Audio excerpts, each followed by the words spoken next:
AMS Moto est présenté par Attache Remorque Québec. Beneva, en collaboration avec Moto Vanier.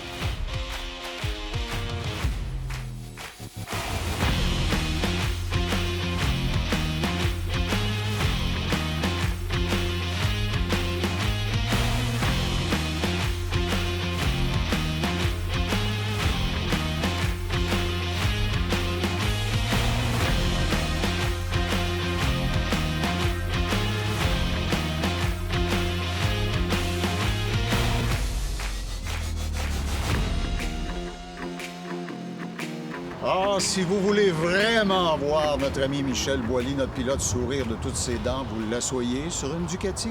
Et quel curieux hasard, cette semaine à AMS Moto, à laquelle je vous souhaite la bienvenue, on va essayer la Multistrada V4 Est sur la piste de l'autodrome de Montmagny. Avec les gens de chez Prémont Harley-Davidson, on parlera de la Pan America, une moto qui, apparemment, a ravi absolument tous les critiques qui s'en sont approchés ou qui l'ont piloté. En DM Sport, on parlera des produits d'entretien mécanique pour vos machines, toutes sortes de montures.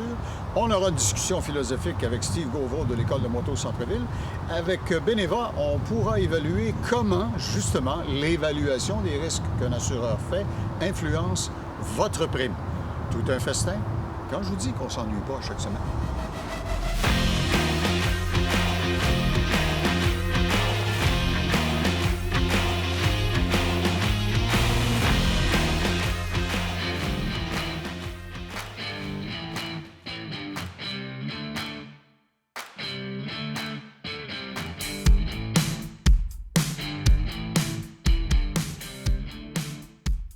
L'histoire de la moto est remplie d'astérisques et de bas de page où on dit « Ah, tiens, on ne savait pas qu'il s'est passé telle affaire en telle année ».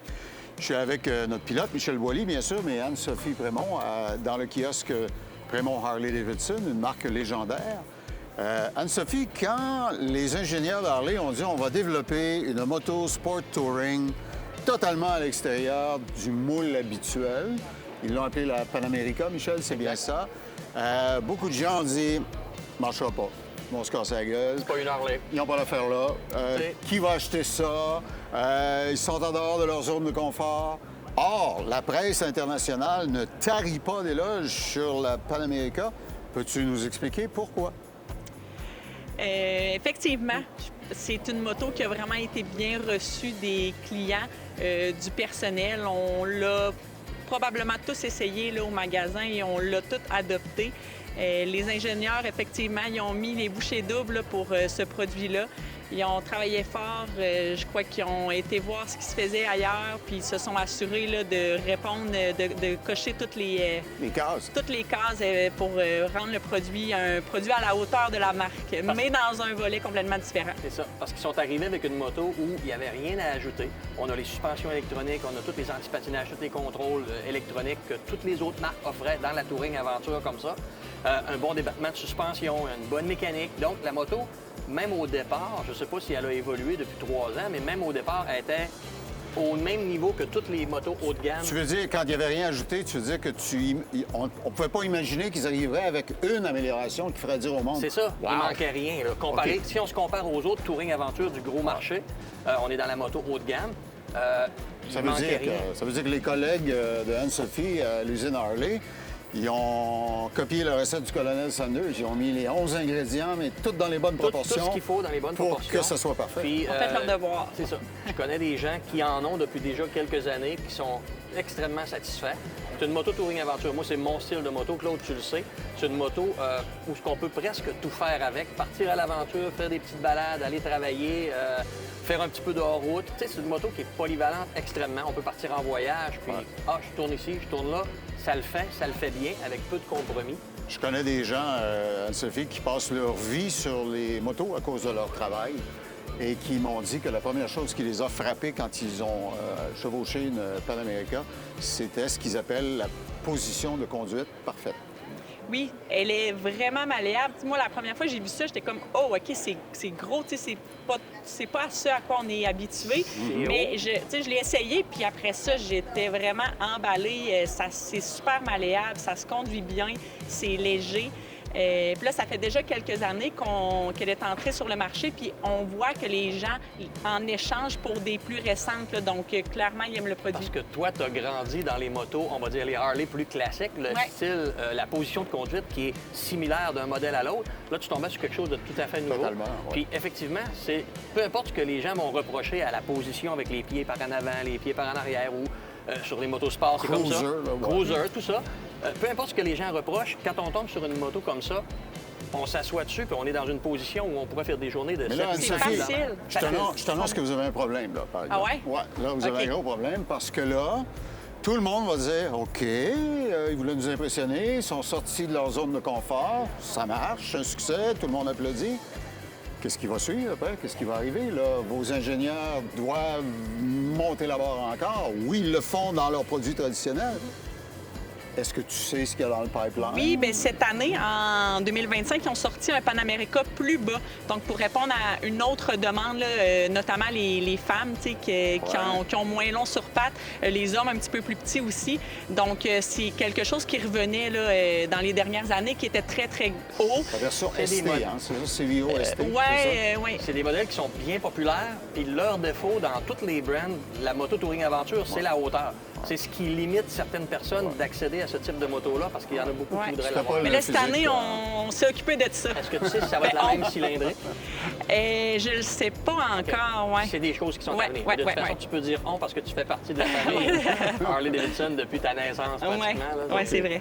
Alors, s'il y a des gens parmi vous qui disent « Harley, ils font jamais rien de nouveau », faudrait peut-être nuancer ça un peu. Ouais. C'est la Panamérica. Il y a une nouvelle version ST également disponible sur le plancher chez votre concessionnaire. Puis si vous dites que Harley ne fait jamais rien de nouveau, bien, chez Prémont Harley, ils ont une relève aussi. Hein, ça aussi, c'est du nouveau. Ben oui. Alors, Anne-Sophie et Charles de la deuxième génération s'en occupent très activement. Allez, merci. Mais merci à vous. Bonne saison. Puis, merci. On va faire comme on faisait quand on était petits gars et qu'on était en auto. On va compter les Panamérica qu'on voit sur le chemin. Ouais. Hein? Il y en a de plus en plus. Ouais, je pense ça continue. On va s'amuser.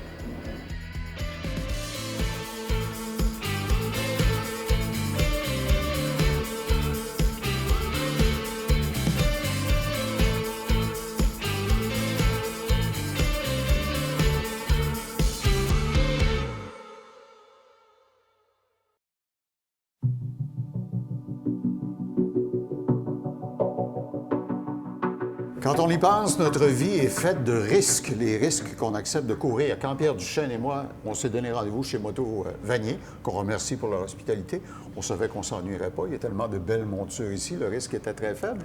Mais comment établissez-vous, chez un assureur comme Beneva, les risques? Est-ce qu'il y a des données géographiques, des données d'âge, des données d'expérience de la personne qui veut s'assurer? Comment tu fais cette soupe-là? Un peu tout ça. OK. Les données géographiques, pourquoi notre adresse peut avoir un impact au niveau de la prime? Il y a plusieurs raisons. C'est sûr qu'en milieu urbain, souvent, il va y avoir, il y a plus de circulation, plus de risques de collision. Mm-hmm. Et aussi, ce qu'il peut avoir, c'est que si on se retrouve, par exemple, plus au sud, bien, la période d'utilisation, elle est plus longue. Chaque jour passé sur la route fait en sorte que statistiquement, je suis exposé à... Exactement. De la même manière que pour une motoneige, si on va plus au nord, où est-ce qu'il y a plus de neige, bien, l'utilisation va être plus forte que, par exemple, à Montréal, où est-ce que, je veux dire, la motoneige, la saison est très courte. Vous voyez, c'est de la logique. Oui. L'expérience du conducteur, donc ça fait longtemps que la personne conduit des motos, des fois des cours de perfectionnement de moto. Ah ben oui, c'est populaire. Pas juste le cours pour avoir son permis, mais vraiment des cours de perfectionnement. Il y a des rabais additionnels qui sont accordés chez plein d'assureurs. Donc, c'est à considérer. Évidemment, si on a eu des réclamations, très important, ça a un impact. C'est sûr que si on n'a aucune réclamation, ça va toujours être la meilleure prime qu'on va être capable d'aller chercher. Je comprends. Mm-hmm. Donc, c'est principalement ça qui va faire en sorte qu'on va avoir une prime personnalisée. Est-ce qu'il y a une relation entre, par exemple, l'âge du pilote et le type de monture qu'il a? Est-ce qu'on penserait qu'un vieux schnook comme moi, avec ses cheveux gris, serait moins menaçant ou moins cow-boy sur tel type de monture qu'une personne qui... Bien, souvent, le choix de la catégorie va avoir un impact sur l'utilisation. genre custom, super sport, touring, aventure. Exactement. Ah, OK. C'est sûr, Claude, que si tu achètes un super sport, c'est peut-être pas pour faire la même chose que si c'est un touring. Habituellement, les super sports, ça va peut-être rejoindre plus une clientèle jeune, peut-être moins de 30 ans. Donc, ça vient comme amplifier l'effet, l'augmentation de risque, parce qu'évidemment, moins on a d'expérience, bien, plus ça va avoir un impact au niveau de la prime. Mais à l'inverse, c'est sûr que si on a des conducteurs, par exemple, de plus de 50 ans qui conduisent des motos touring, ça donne des primes qui sont très raisonnables. Alors, vous voyez, c'est comme ça qu'un assureur fonctionne. Renseignez-vous, contactez Beneva, parlez à leur service à la clientèle, expliquez votre dossier. Vous allez peut-être être surpris des retombées positives pour vous. Pierre, merci. Merci, Claude. Ce segment vous a été présenté par Beneva, les gens qui protègent des gens.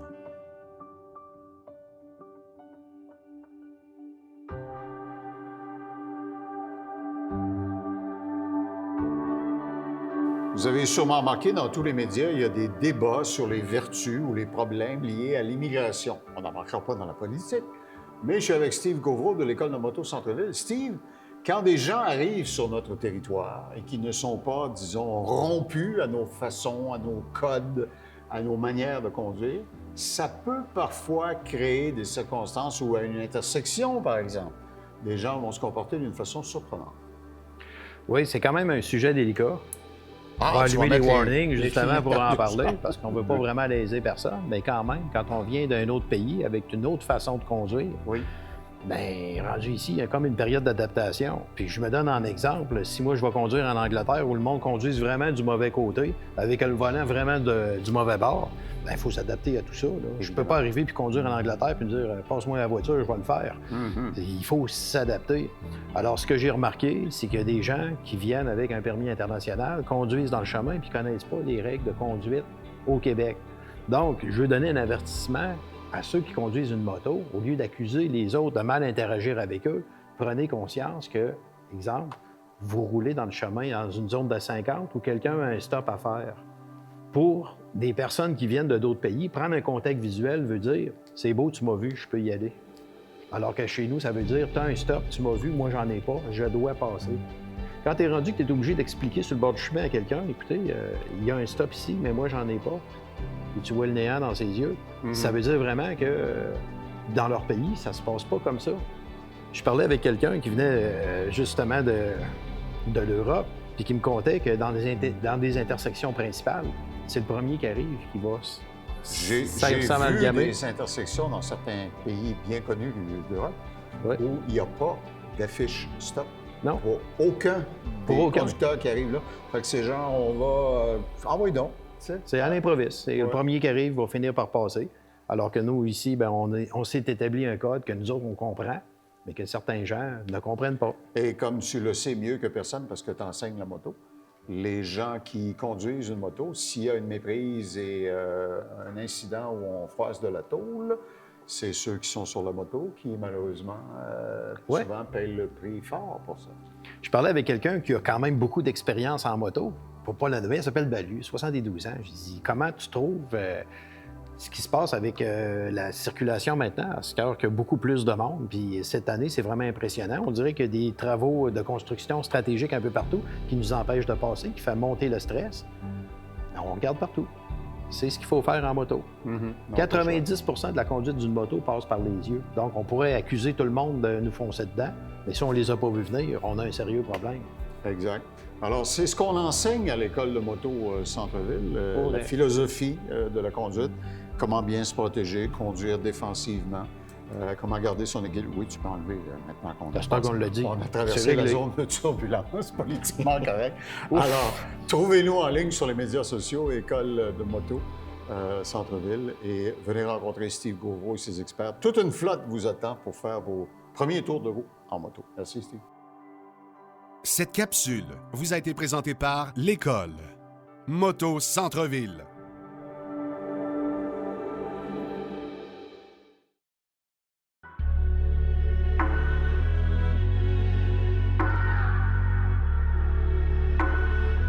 suis sûr que tous les ingénieurs des compagnies concurrentes de Ducati sont jaloux.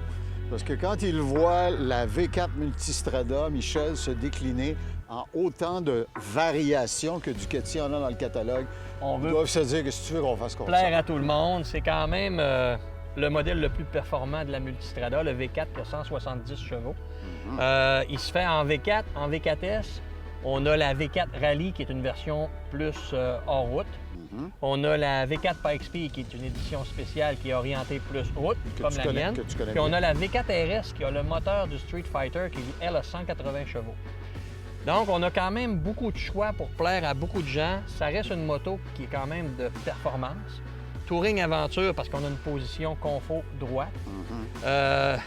Dans la V4S, il n'y a presque rien qu'on peut ajouter. On a le cruise control adaptatif, le radar à l'avant, le radar à l'arrière, le quick shifter en montant et en descendant. On a les sièges chauffants, on a les lumières qui allument quand on penche dans une courbe.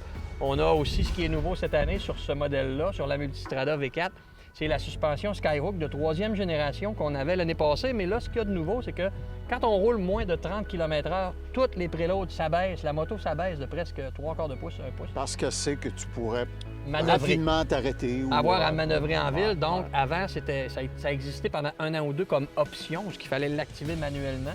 Mais maintenant, c'est automatiquement en bas d'à peu près 30 km/h. La moto va s'abaisser. On va avoir les pieds plus stables, plus faciles. Beaucoup de petits détails. Il y a une liste d'assistance électronique à n'en plus finir. Puis je suspecte que toutes les variations de la Multistrada V4 que tu évoquais tout à l'heure, tu les as probablement toutes essayées ou conduites à un moment donné.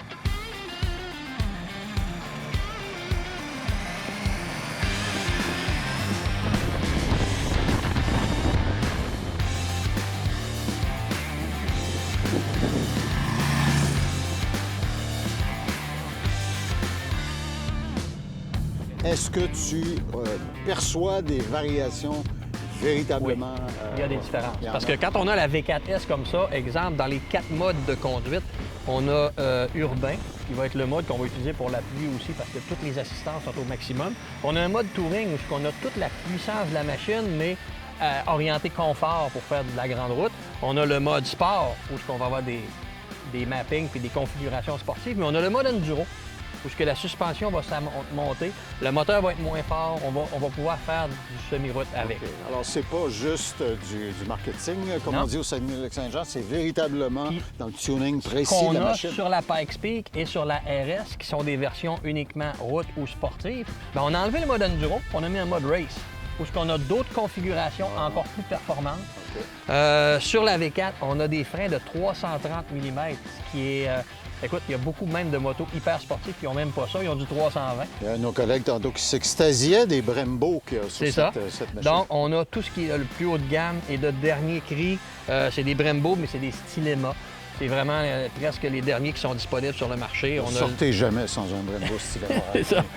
Si vos amis vous voient Must. sans un Brembo Stylema, vous êtes C'est ça. cuits. On a C'est ça. beaucoup d'ajustements, beaucoup d'accessoires. On peut configurer la moto. On embarque un passager. La suspension s'ajuste tout seul. La liste est longue comme ça, à n'en plus finir. Une autre particularité de cette moto-là qui va paraître grosse et grande pour certains, c'est que, étant donné que le moteur, le crank du moteur tourne dans le sens inverse des roues, on annule une partie de l'effet gyroscopique.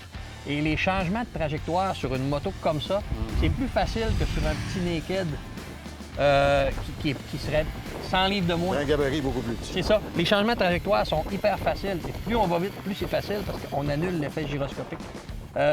Beaucoup de détails, de performance pour tuner la machine, qu'elle soit bonne pour faire du touring, mais qu'en même temps, on ait beaucoup de plaisir. Une autre particularité du V4S, c'est que les entretiens sont aux 60 000 km. Les entretiens là, d'ajustement. Sur les machines aussi exotiques C'est que ça. ça. On n'a plus les courroies, donc on ne paye plus pour ça, c'est des chaînes.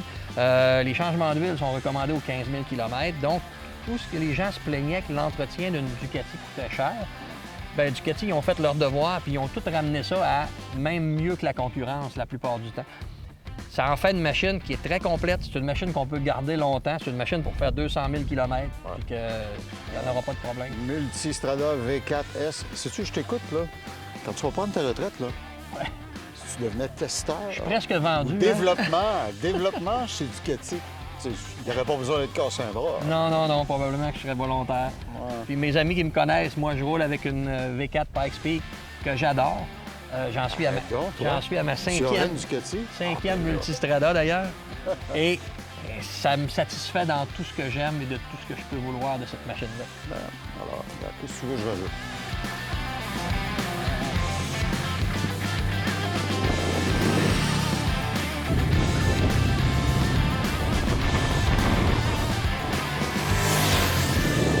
Cet essai routier vous a été présenté par Moto Vanier, passionné depuis 1973.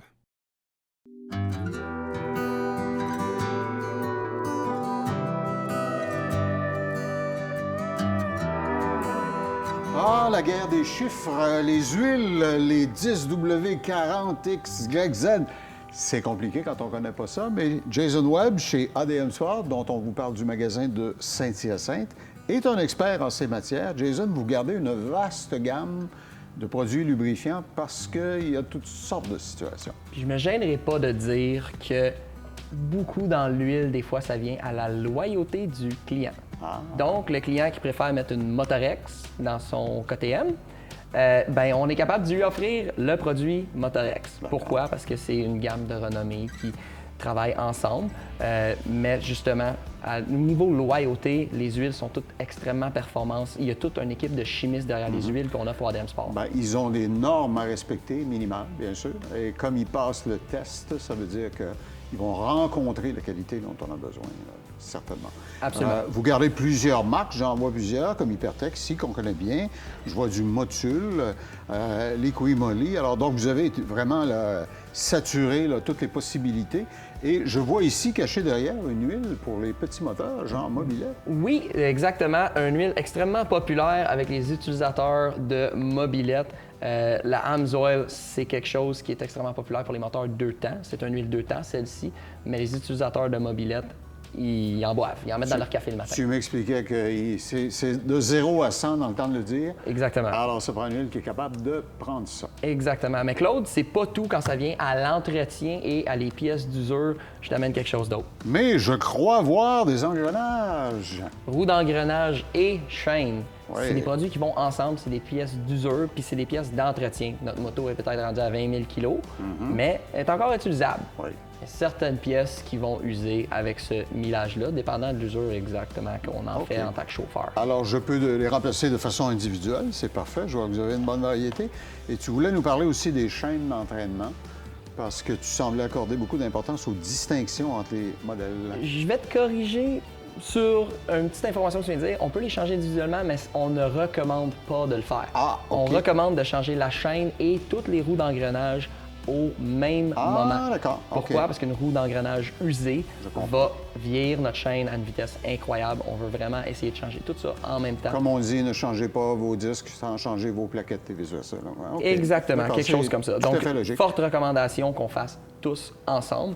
Parle-nous des gradations dans ce qu'il y a sur la table. Dans les chaînes, on a vraiment l'embarras du choix. On a les couleurs. On peut y aller avec une chaîne en or, une chaîne en argent, une chaîne en acier. Ça, c'est pour le look. Ensuite, il y a les performances, bien sûr. On a les chaînes qui ont des X en anneaux. Donc, c'est toutes des chaînes à anneaux, des joints toriques entre chaque lien.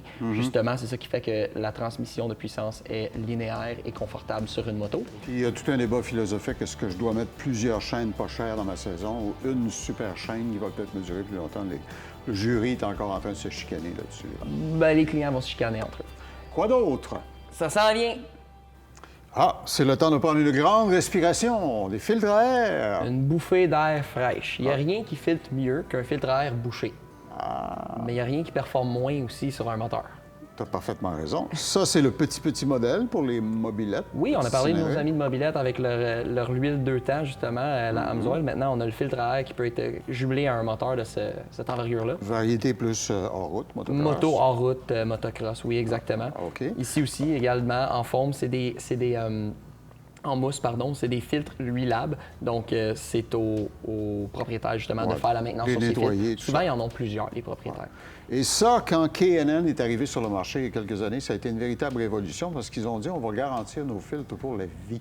Oui, donc, des fois, le client il se demande pourquoi le prix associé est à l'avenant. Est à l'avenant, justement, sur les filtres K&N. C'est un filtre qui est à vie, c'est un filtre lavable et huilable, justement. Donc, c'est un filtre qu'on peut faire une maintenance régulière dessus. Et saison après saison, on peut continuer à s'en servir. Alors, vous voyez qu'il y a beaucoup de variétés. Ça répond à tous les besoins. En tout temps, posez des questions à vos conseillers techniques dans les 3 magasins de ADM Sport, Saint-Hyacinthe, où on se trouve avec Jason Webb. Il y a également Québec, bien sûr, et Chicoutimi. Et il y a à Québec, en plus, un entrepôt de liquidation. Vous trouvez tout en tout temps, bien sûr, sur admsport.com. Hey, Jason, merci beaucoup. Bonne fin de saison à toi. Tu peux venir me visiter quand tu veux, Claude. Je sens que tu vas t'amuser. On va avoir du fun, on va avoir du fun.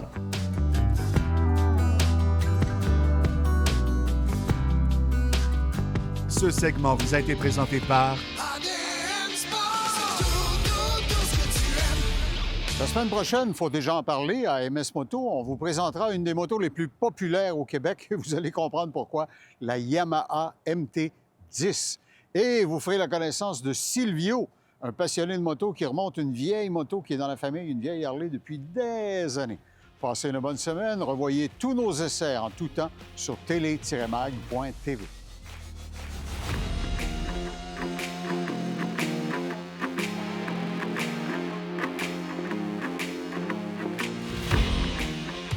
AMS Moto est présenté par Attache Remorque Québec. Beneva, en collaboration avec Moto Vanier.